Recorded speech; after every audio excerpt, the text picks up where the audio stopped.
Hello, welcome back. Come on in here. We're going to talk about some cameras today, talk about photography a little bit.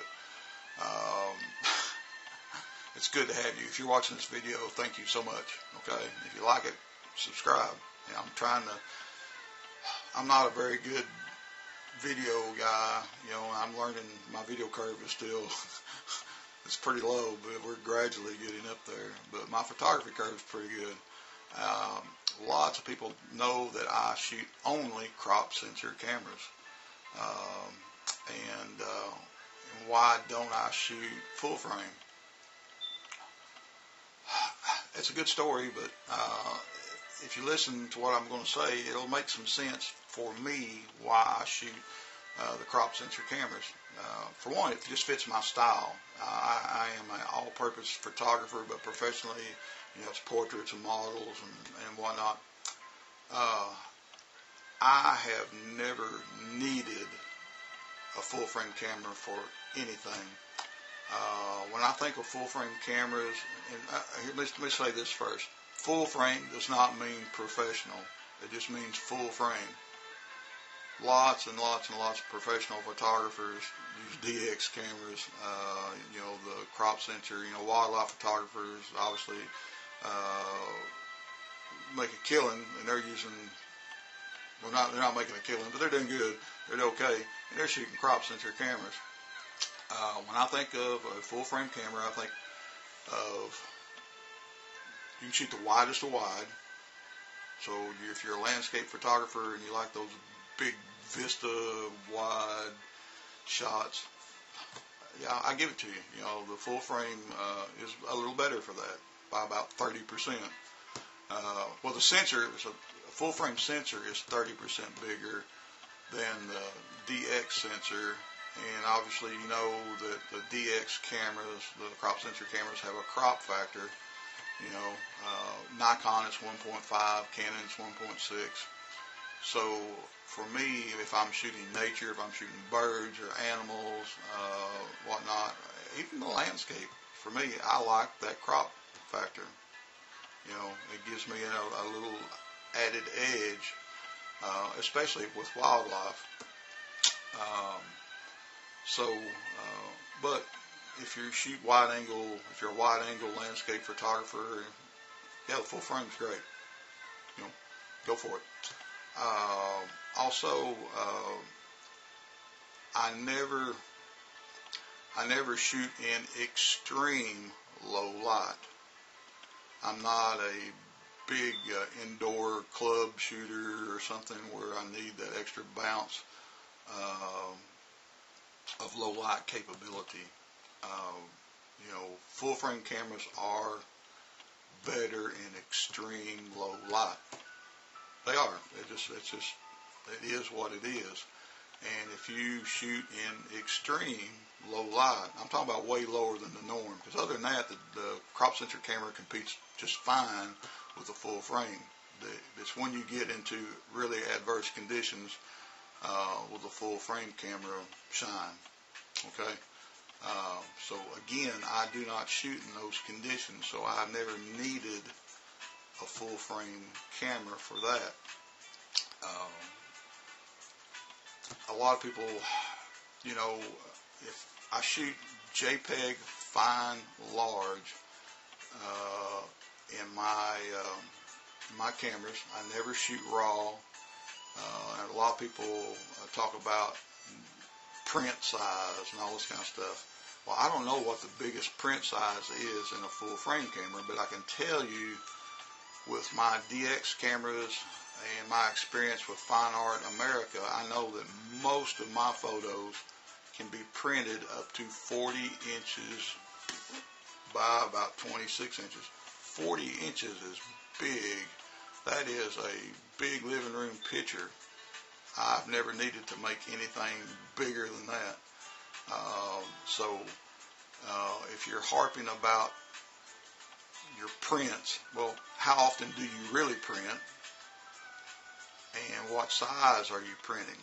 To me, 40 by 26 or 26 and a half, that's a big freaking picture. And I don't need any more than that. and Fine Art America says I can do it, I know it. I've never printed anything bigger than like a 23 by something for my own use. Um, so full frame, I do not know what the extreme is in the full frame capability, but 40 by 26 is pretty big. So again, I've never needed it. I'm a portrait photographer, shooting models and whatnot. I do not need a full frame camera for that. So, I get one. It fits my style. The crop sensor cameras fit my style. Because if I'm not shooting somebody, I'm usually out walking around taking pictures, and I like that crop factor.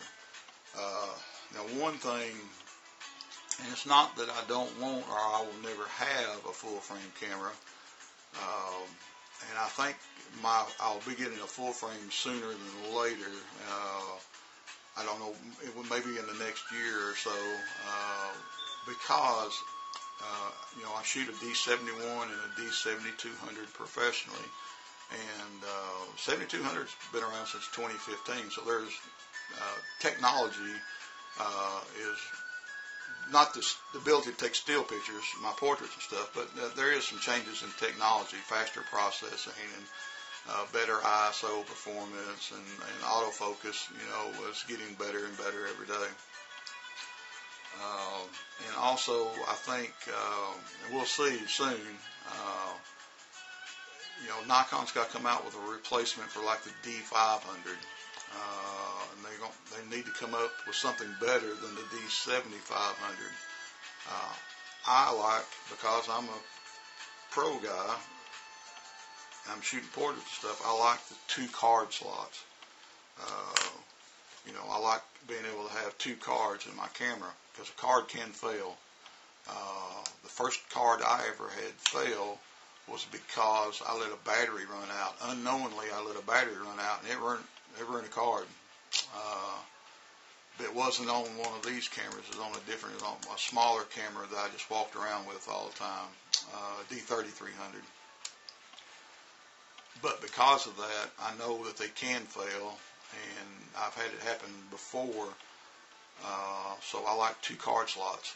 I'm thinking that when Nikon starts replacing some of these DSLRs, they still might only be 1 card slot. I'm sure when the D500 replacement comes out, it will have 2 card slots. And I don't know about the rest. I think Nikon is really, really, really wanting to slip in totally mirrorless at some point in the next 5 to 7 years, is what I've heard them talk about. They're working on a Z30, which will be a even cheaper Z50. So they're trying to get a very, very entry-level mirrorless camera ready to go on market, and that'll probably take the place of the 3000, probably the 5000 series DSLRs. We just got to wait and see what their marketing idea is. I think the new D780 is going to be a great camera. I think a lot of people are already enjoying the benefits of that.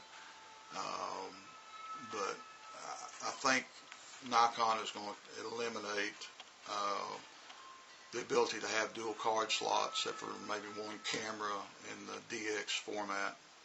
I can just almost see it coming. So with the need to get a full frame, just in order to shoot professionally, the 2 card slots, I might want to get one of those new Z5 cameras, for example. It's not that I won't ever get a full frame camera, just right now I've never needed one. Okay? So depending on your style, what kind of photos you need, blah, blah, blah, blah, blah, blah, you may or may not need a full frame camera.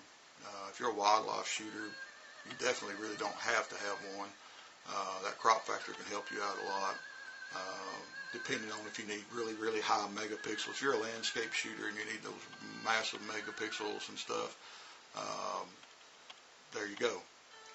Because Nikon's got a 24 megapixel and a crop, and that's about all you can get. They tell me that they can make bigger ones, but they don't need to, like a 28 megapixel. So anyhow, just for me, the crop sensor fits my style. And that's all I worry about. I don't worry about your style. You know, I want you to know what you need, and you go for it. You get it and take your pictures. Have fun. Okay? But that's just for me. Why I shoot crop sensor. Okay? So, we'll talk to you later. Bye-bye.